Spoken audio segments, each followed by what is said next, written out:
உலகமெலாம் உணர்ந்து ஓதற்கரியவன் நிலகுலாவு நீர்மேலியன் அழகில் சோதிய நம்பலத்தாடுவான் மலர் சிலம்படி வாழ்த்தி வணங்குவோம். அரகர பார்வதபதி அரகர மகாதேவாம் வெற்றிவேல் முருகனுக்கு அரகரோகராம். மகாகாளி வாராகி சரணம். பூதங்கள் 5மாகி புவனங்கள் 7மாகி நாரத்தின் வடிவமாகி நாராறு திசையமாகி வேதத்தின் வடிவமாகி பொறிகள் 5மாகி ஆராத சக்தியான என் மகாகாளி வாராகி தாயை போற்றி போற்றி. அன்பான பக்தர்களே, 10 கோடிகளே, பொன்மக்களே, பொதுமக்களே, வாராகி பிள்ளைகளே, குலதெய்வமே எனக்கு இன்றைக்கு வரைக்கும் தெரில. பல ஆண்டு காலமாக முன்னோர்களுடைய அமைப்பு குலதெய்வமே தெரிலன்னு சொல்கிறவங்க அமாவாசையில் ஆண் தெய்வத்தையும் பௌர்ணமியில் பெண் தெய்வங்களும் வணங்கணும்.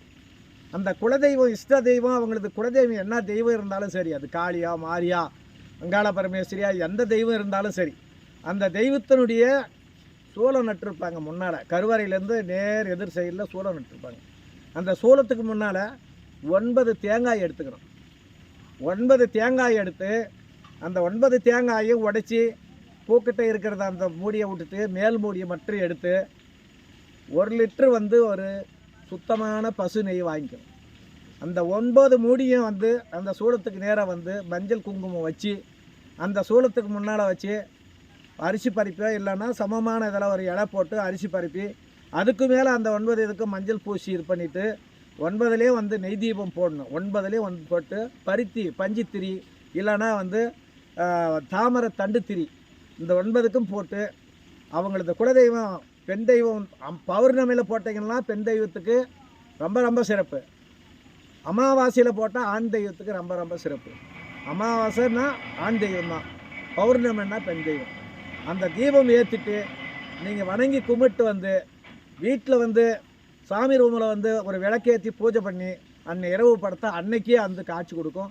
வறுமையில் இருந்தாலும் சரி, எவ்வளோ வறுமை கஷ்டம் சிக்கல் பிரச்சனை, தொழிலே நடக்கலை, வேலை நடக்கலை, குடும்பம் இல்லை, ஆண் பெண் ஒற்றுமை இல்லை, செய்தொழில் மேன்மை இல்லை, எடுக்கிற விஷயமெல்லாம் எனக்கு கை நலிவே போகுது, எனக்கு கை கூடியே வரலன்னு நினைக்கிற பிள்ளைகள் இதை 9 மாதம் செய்யுங்க. ஒரு 3 மாதம் 5 மாதத்துக்குள்ளே உங்களுக்கு அற்புதமான ரிசல்ட் தெரியும். அது 9 மாதத்துக்குள்ள அந்த அம்மா நேரிலே காட்சி கொடுப்பாங்க. இது பெரிய ஒரு பெரிய பாக்கியம். இது என் குருநாதர் சொன்ன வழியை சொல்கிறேன். 9 அமாவாசைன்னா ஆண் தெய்வம்னா அமாவாசைக்கு 9 அமாவாசைக்கு போடுங்க. உங்கள் குலதெய்வம் எங்கே இருக்குதோ அங்கே போய் அந்த 9 காய் வாங்கி தேங்காயை உடச்சி அது இது பண்ணி மூளையில் வச்சு நெய் தீபம் போட்டு வணங்கிட்டு வாங்க. பெரிய ஐஸ்வர்யம் செல்வம் கிடைக்கும், தொழில் கிடைக்கும், பணவரவு, லக்ஷ்மி கடாட்சம். உங்கள் குலதெய்வமே உங்களுக்கு நேராக பேசுகிற ஒரு பாக்கியம் நீங்கள் கிடைச்சிடும். அம்பாளுடைய இதுன்னு குலதெய்வம் தெரியலன்றவங்க இந்த முறையை செய்யுங்க. சகல ஐஸ்வர்யம் பெற்று பல்லாண்டு பல்லாண்டு வாழணும். ஆள்போல் தலைதலைத்து அருகது போல் வேரோடி மூங்கில் போல் சுற்றம் உசியாது பல்லாண்டு வாழணும்.